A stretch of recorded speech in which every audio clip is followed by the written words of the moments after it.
Now you might be noticing I don't feel about that war the way we were told we were supposed to feel about that war, the way we were ordered and instructed by the United States government to feel about that war. See, my mind doesn't work that way. I got this real moron thing I do, it's called thinking.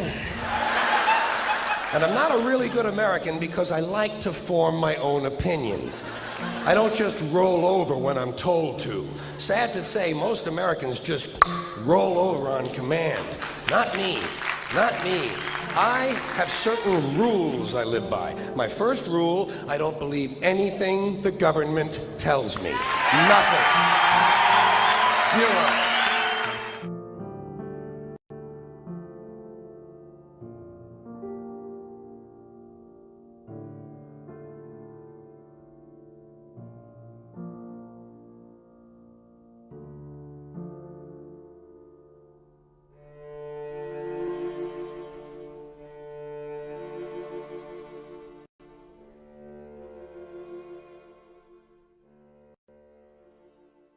It concludes that Iraq has chemical and biological weapons, that Saddam has continued to produce them, that he has existing and active military plans for the use of chemical and biological weapons, which could be activated within 45 minutes, including against his own Shia population.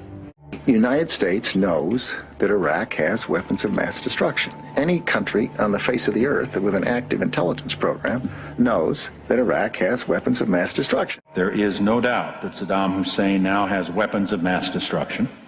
There is no doubt that he is amassing them to use against our friends, against our allies, and against us. This is his, and if he does not disarm, the United States of America will lead a coalition and disarm him in the name of peace.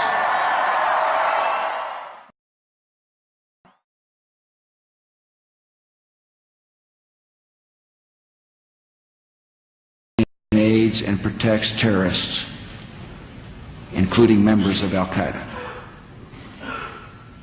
Secretly and without fingerprints, he could provide one of his hidden weapons to terrorists or help them develop their own. Before September the 11th, many in the world believed that Saddam Hussein could be contained. The war on terror is, you can't distinguish between Al-Qaeda and Saddam when you talk about the war on terror. We've learned that Iraq has trained Al-Qaeda members in bomb making and poisons and deadly gases. He's a threat because he is dealing with Al-Qaeda. We know that Iraq and Al-Qaeda have had high-level contacts.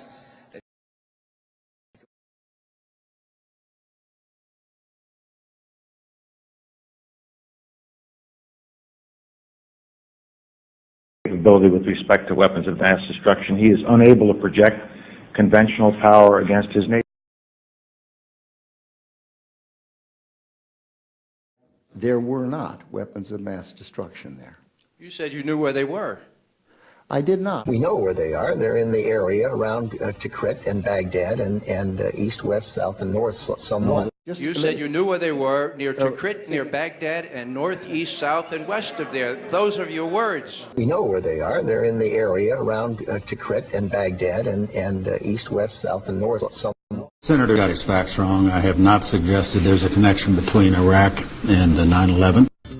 With respect to 9/11, of course, you've had the story that's been public out there. The Czechs alleged that Mohammed Atta, the lead attacker, met in Prague with a senior Iraqi intelligence official 5 months before the attack. He said there were three main reasons for going to war in Iraq: weapons of mass destruction, the claim that Iraq was sponsoring terrorists who had attacked us on 9/11, and that Iraq had purchased nuclear materials from Niger. All three of those turned out to be false. First, just if I might correct a misperception, I don't think we ever said, at least I know I didn't say, that there was a direct connection between September the 11th and Saddam Hussein. Saddam Hussein aids and protects terrorists, including members of Al-Qaeda. Have said in the past that it was, quote, pretty well confirmed. No, I never said that. Okay. I never think said that is... No, absolutely not. What I said was Well confirmed that he did go to Prague and he did meet with a senior official of the Iraqi intelligence service. Well, let me just ask you this. If they did not have these weapons of mass destruction, though, granted all of that is true, why then did they pose an immediate threat to us, to the country? You and a few other critics are the only people I've heard use the phrase immediate threat. That he has existing and active military plans for the use of chemical and biological weapons, which could be activated within 45 minutes. Active chemical munitions bunkers, mobile production facilities. The United States knows that Iraq has weapons of mass destruction. The reason I keep insisting that there was a relationship between Iraq and Saddam and Al-Qaeda, because there was a relationship between Iraq and Al-Qaeda. What did Iraq have to do with what? The attack on the World Trade Center. Nothing. The statement made yesterday by the White House is in direct contradiction to classified information that's being given to this Congress. We can't do that. We couldn't make those statements. And so in my frustration, I sat here on the floor of the Senate and listened to this heated debate about invading Iraq, thinking the American people are being misled. They are not being told the truth.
Those weapons of mass destruction got to be somewhere.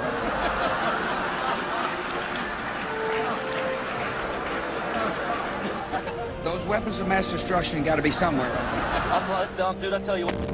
Shit! Oh, my ear! We need to get the fuck out of here! Nope, no weapons over there.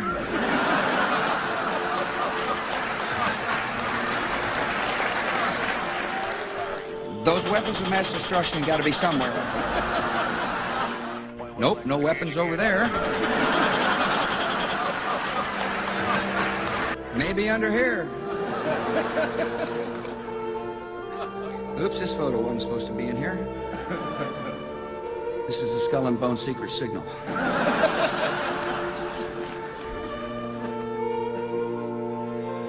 This is a Skull and Bone secret signal. This is a Skull and Bone secret signal. This is a Skull and Bone secret signal.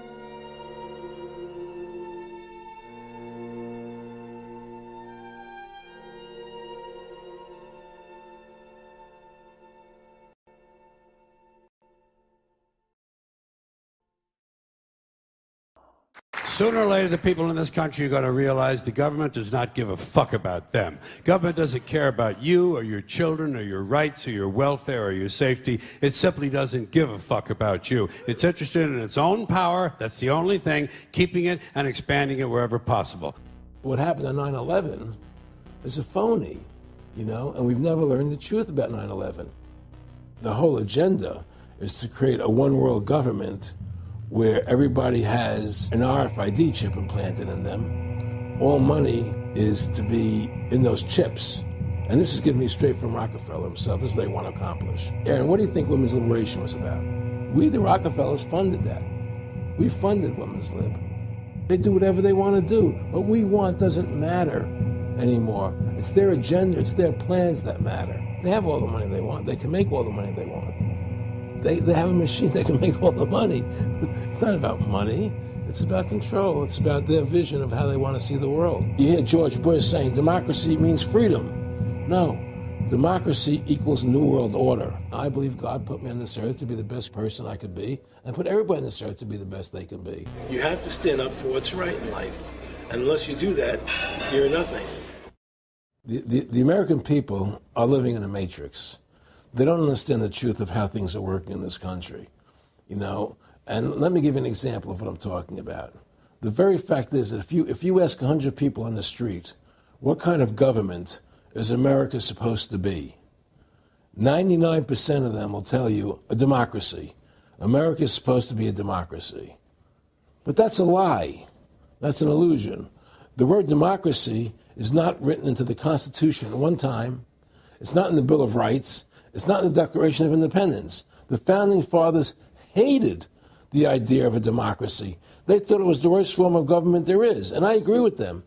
Because in a democracy, 51% of the people control 49% of the people. If you're part of the 49%, you're not free.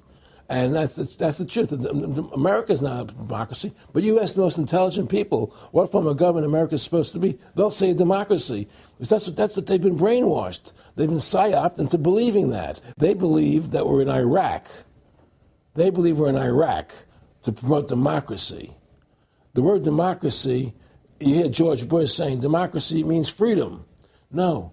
Democracy equals New World Order. Democracy equals slavery. The word democracy is not synonymous with freedom. It's the opposite of freedom. Democracy is the worst form of government you can have because it's majority rule. And the government can tell you exactly what they want to tell you to do because the majority wants it. I don't care what the majority wants. I live my life as I choose. And if I don't commit violence, theft, or fraud against another human being, I can live my life as I wish. That's my choice. And if I'm allowed to make mistakes, because when you make mistakes, you learn from them. You grow as a human being. We're put on this earth to become the best individuals we can be, to fulfill our God-given potential, right? We're not here to put on this earth so that the government can tell us how to live our lives and what we must do. We put into these systems and these paradigms. No, be individuals. Think for yourself. Have critical thinking, And so what's happened is that because they've taught everybody that we're a democracy, which is not true, so then in 1913, they bring the Federal Reserve System into being, right? And now you have this Federal Reserve System, which then in 1913 got the right to create money for the government. When before that, the government created its own money. Now the government, when it needed money, had to borrow it from this private bank called the Federal Reserve, which is a private bank owned by individuals, incorporated in Delaware. And so what happens is now the government borrows money from them to fund the government. Then the government says, well, we have to pay these people interest. How are we going to pay them interest?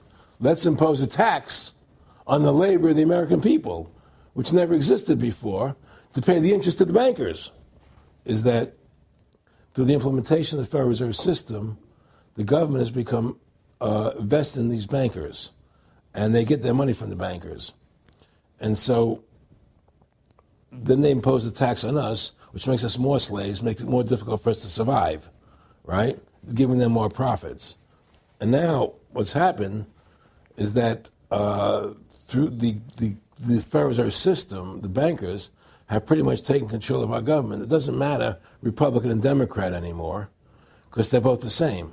Neither one of them are talking about shutting down the Federal Reserve System or stopping the payment of taxes, or any of the big issues that face Americans, right? So I had a friend, Nick Rockefeller, okay, who was one of the Rockefeller family, and he, when I was running for governor in Nevada, he came to me, introduced himself to me through an attorney, and we became friends. We started talking about things, and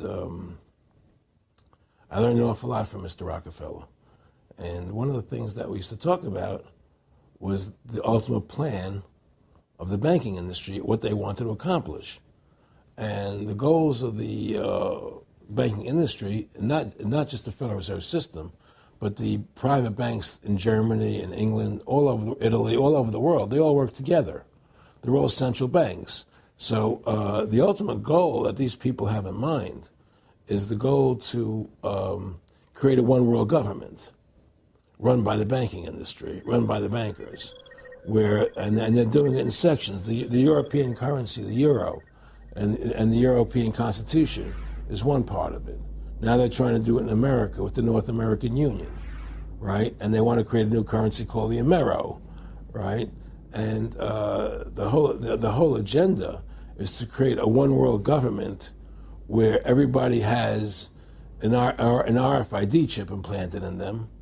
All money is to be in those chips, right? There'll be no more cash. And this is given me straight from Rockefeller himself. This is what they want to accomplish. And all money will be in your chips. And so instead of having cash, anytime you have money in your chip, they can take out whatever they want to take out whenever they want to. If they say you owe us this much money in taxes, they just deduct it out of your chip digitally. Total control. Total control. And if you're like me or you, and you're protesting what they're doing, they can just turn off your chip. And you have nothing. You can't buy food. You can't do anything. It's total control of the people. And that chip's connected to a database that has your purchasing records, what you do, what everything. you sell. Everything is in there, And so they want a one world government controlled by them, everybody being chipped, all your money in those chips, and they control the chips, and they control people. And you become a slave. You become a serf to these people. That's their goal. That's their intentions. To think something so small can connect you to everything that matters. When your life and all you love are on the line. HealthLink is always with you when every second counts in the emergency room, providing immediate access to your medical records. Because Rob has trouble remembering all his medications. Because I'm in love with my kids' kids. Because my car lost control while driving. Because now I'm looking out for both of us. Because I have diabetes, but it doesn't have me. Because I spend my life in the ER trying to save yours. Attention, cet homme est porteur d'une puce électronique. Implantée dans le bras, elle lui permet d'avoir accès au carré VIP. Comme un produit de supermarché, les clients sont barcodés et la puce contient leur crédit consommation. Ainsi, dans cette boîte de Barcelone, il y a ceux un peu vieux jeux qui dansent encore avec un porte-monnaie et ceux qui n'en ont plus besoin.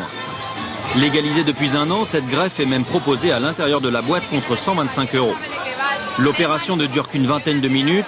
D'abord une petite anesthésie locale, ensuite la puce est greffée sous la peau et reliée à un compte personnel, un peu comme un compte bancaire.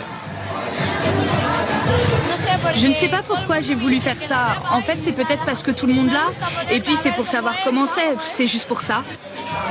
Cette puce qui vient des États-Unis a obtenu un droit de commercialisation à condition de ne pas détenir d'informations médicales. Facile à implanter, n'importe qui peut donc s'improviser infirmière de boîte de nuit. C'est plus facile que de faire un piercing.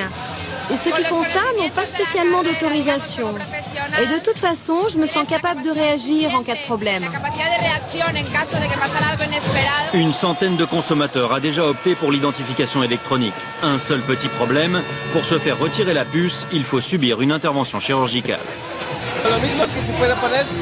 C'est le même principe que pour les femmes qui se font implanter une pilule contraceptive. Au bout d'un an ou deux, il faut bien l'enlever pour en faire poser une autre. Reste le problème du pistage éventuel des clients, car la puce permet aussi de suivre un individu par satellite, ce qu'aucune législation n'interdit en Europe.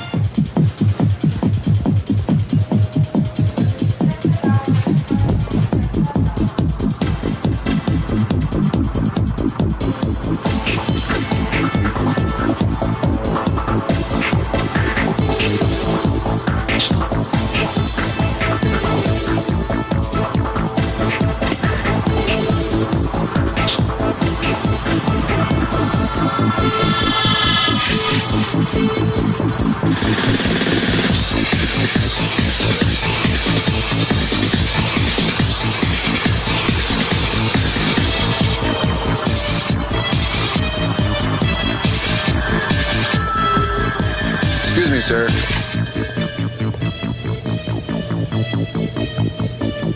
Forgot your receipt. Checkout lines. Who needs them? Have a nice day. This is the future of e-business. Qu'est-ce qu'on peut imaginer comme application dans le futur? Vous avez à juste titre employé le mot traçabilité. C'est évident que l'essentiel des utilisations de cette technologie, au départ, porte sur la traçabilité. Tout ce que vous avez décrit, c'est la traçabilité, soit des objets, soit des personnes.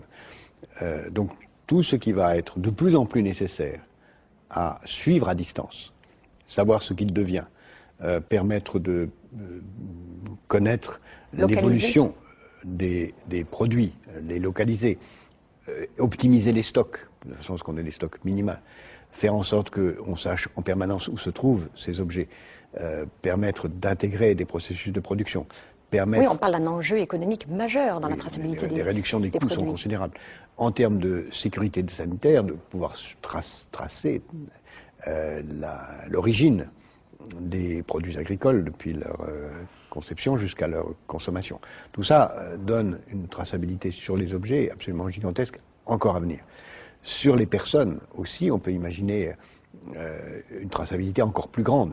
Parce que sur les objets, on connaît, mais sur les organismes vivants, que ce soit les animaux ou les êtres humains, qui pourront avoir une puce électronique implantée dans le corps. Mais avant de parler de l'implantation des organismes vivants, il faut regarder tout ce qui va se passer aussi sur les moyens de paiement et sur la surveillance même dans la vie quotidienne de nos enfants ou de nos petits-enfants. Dans 10 ans, quand un bébé viendra au monde, on lui implantera une puce et vous aurez toutes ces données sur la puce. Donc, si vous perdez votre bébé ou que quelqu'un le trouve, il va à l'hôpital, ils pourront scanner le bébé et obtenir tous les détails sur lui. D'abord, on pourra mettre sous forme de bracelet, en effet, des puces RFID pour identifier les nourrissons et savoir où ils sont en permanence, pour éviter les échanges, mais ça on sait le faire autrement. Pour éviter des kidnappings. On pourra le faire et beaucoup de parents pourront le vouloir, suivre leurs enfants, même s'il y a aussi d'autres techniques avec les GPS sur le téléphone qui vont permettre de le faire. À l'école? À l'école, suivre en permanence. Le GPS sera de ce point de vue quelque chose qui sera parallèle à l'RFID, même si l'un et l'autre vont se mêler de façon assez particulière. I met Rockefeller through a female attorney I knew who called me up one day and said, one of the Rockefellers would like to meet you. I had made a video called Mad as Hell, and he'd seen the video and wanted to meet me and knew I was running for governor of Nevada. So sure, I'd love to meet him. And I met him, and I liked him, and he was a very, very smart man, And we used to talk and share ideas and thoughts. And he's the one who told me 11 months before 9/11 ever happened that there was going to be an event. Never told me what the event was going to be, but there was going to be an event. And out of that event, we were going to invade Afghanistan to run pipelines from the Caspian Sea. We were going to invade Iraq, you know, to take over the oil fields, establish a base in the Middle East, and make it all part of the New World Order. And we go after Chavez in Venezuela. And sure enough, later 9/11 happened. And I remember he was telling me how how you're going to see soldiers looking in caves for people in Afghanistan and Pakistan and all these places. And there's going to be this war on terror, which is no real enemy. And the whole thing is a giant hoax, you know, but it's a way for the government to take over the American people. He told you it was going to be a hoax. Oh, yeah.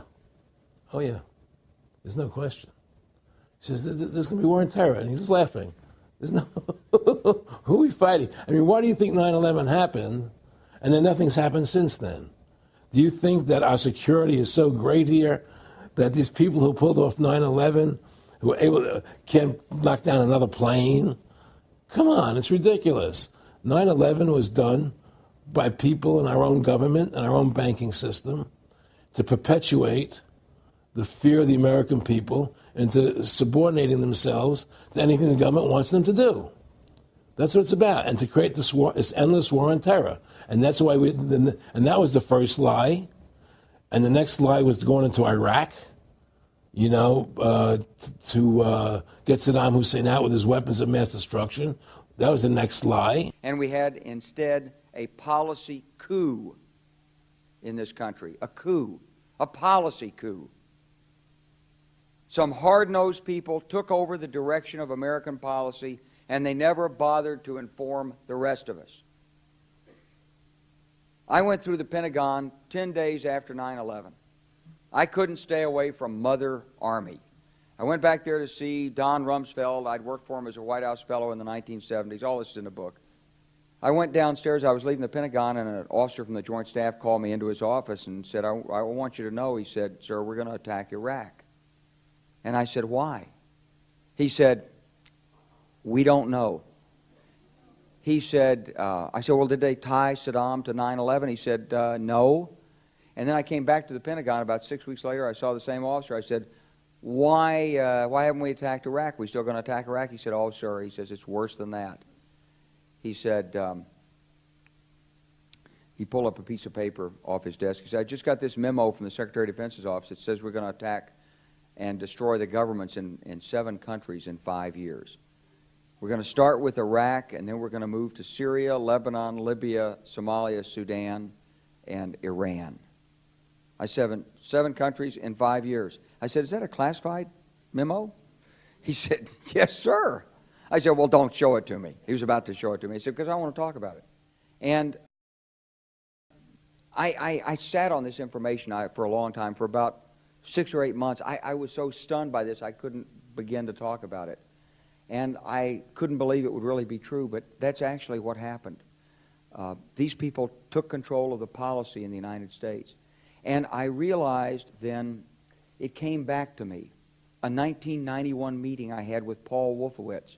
You know, in 2001 he was Deputy Secretary of Defense, but in 1991 he was the Undersecretary of Defense for Policy. It's the number 3 position in the Pentagon.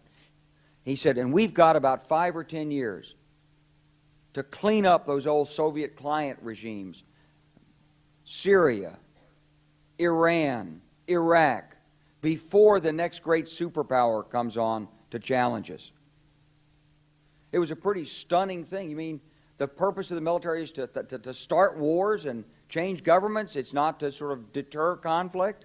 We're going to invade countries? And you know, my mind was spinning. And I put that aside. It was like a nugget that you hold on to. This country was taken over by a group of people with a policy coup.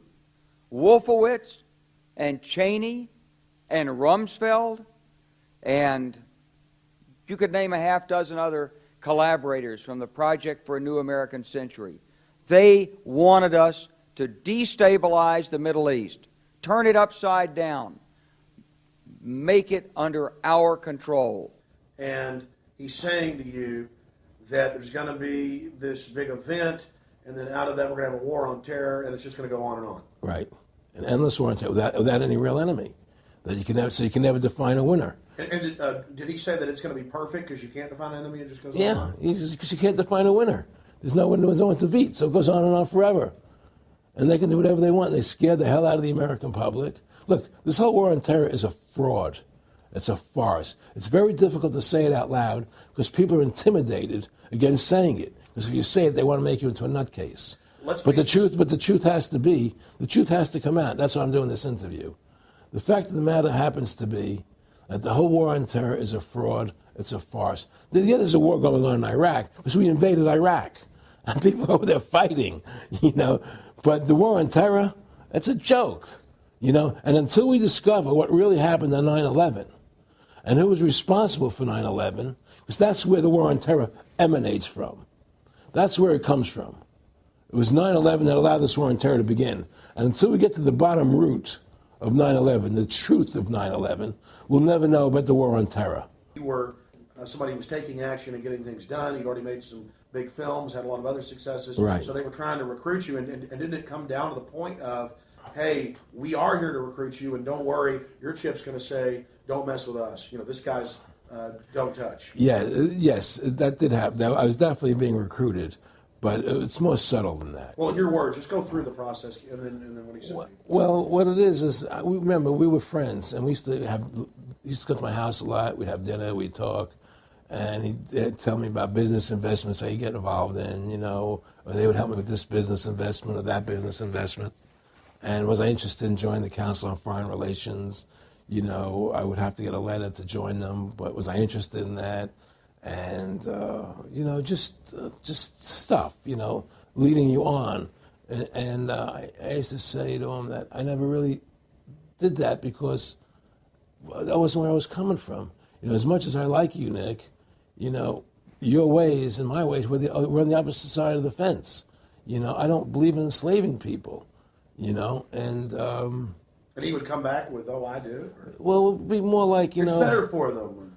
Well, it's more like, you know, how do I put it? It was like,